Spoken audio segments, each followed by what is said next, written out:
Kasalukuyang nasa Maynila ngayon si Kim Chiu para sa isang endorsement shoot ng isang kilalang brand.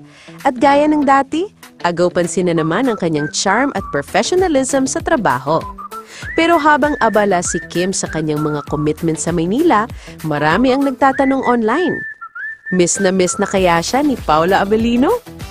Matapos kasing magkasama ng ilang araw sa Cebu para sa kanilang proyekto at maging sa ilang bonding moments kasama ang pamilya ni Kim, tila biglang tahimik ang dalawa mula nang umalis ang aktres pabalik ng Maynila. Ayon sa ilang fans, sanay na raw si Paulo na laging nandyan si Kim sa paligid. Kaya ngayong pansamantalang magkalayo sila, ramdam daw ng mga supporters na may Paulo Miss Kim na eksena sa ere.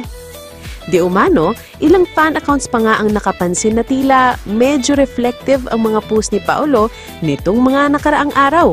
Dahilan para lalo pang maghinala ang mga netizens na baka nga namimiss na nito ang kanyang rumored girlfriend. May ilan pang nagkomento, baka nga nagbibilang ng araw si Paulo hanggang makabalik si Kim sa Cebu. Samantala, hindi naman nagpapahinga si Kim sa Maynila. Busy ito sa photoshoot, interviews at iba pang endorsement activities. Pero kahit pagod, kapansin-pansin pa rin ang saya sa kanyang mukha, lalo na tuwing nababanggit si Paulo sa mga fan comments. Marami tuloy ang nagsasabing mukhang pareho silang may iniisip na isa't isa kahit magkalayo.